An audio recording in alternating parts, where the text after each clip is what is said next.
Siyempre kasabay ng ano, ng ng blessings. blessing. Meron kang mga critics, madaming bashers na sabihin na natin dati pa, yung hindi ka pa nag-PBB, meron na. Dumami lang Yes. sila nung pumasok ka sa PBB. Paano mo hina-handle yung pressure at yung criticism? Eto na. Hmm. Andito na tayo sa exciting part. Paano ko hina-handle? Well, first, pinasok ko sa utak ko na hindi talaga lahat ng tao ay mapi-please mo. I mean, lahat naman siguro ng artista alam yun. Second, lahat talaga, lalo na ngayon, lahat ng kilos ko, o lahat ng galaw ko talagang pinapansin. Mm-mm. Kahit na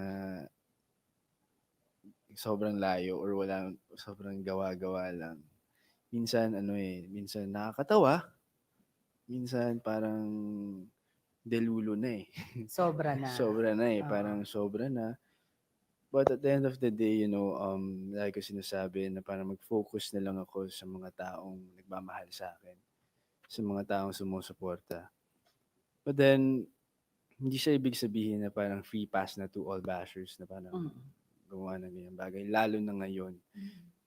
Sobrang importante ng mental health sa lahat. Hindi lang sa aming mga artista. Kasi parang minsan magtataka ka na lang kung para saan ba yung mga ginagawa nilang bagay. Parang, diba? Parang wala naman yun na dudulot na maganda sa mundo o kaya sa inyo. Actually, nagkakasalanan pa kayo. Correct. Diba? So, Oo. just be happy for everyone. Chill lang kayo. Chill lang. Smile lang Diba? kayo. Enjoy lang natin. Enjoy lang Oo. kayo.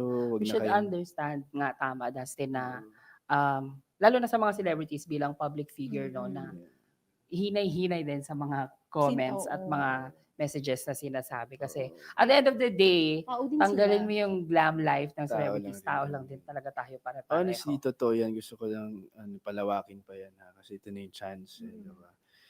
Totoo yan. Hindi porket artista yung mga binabash nyo kaya na namin yung tanggapin lahat. Again, tao lang rin talaga kami, tayo, na may nararamdaman, may feelings. Kahit na sabihin natin na kaya natin yung deadmahin o hindi kaya natin hindi basahin yan. Paano naman yung mga parte ng buhay namin? For example, yung pamilya namin, parents namin, na paano pagka yung binabash nyo, breadwinner, tapos nawawalan ng career dahil sa binabash nyo. Diba? Kawawa naman yung magulang niya na tinutulungan niya. So, ang akin lang, maraming epekto yung bashing na yan. So, tigilan nyo yan. Correct. Katrabaho lang dito. Parang Trabaho ganon. lang din Katrabaho kami lang. lahat. Stop Tao ang- lang kami. Sana maintindihan nila.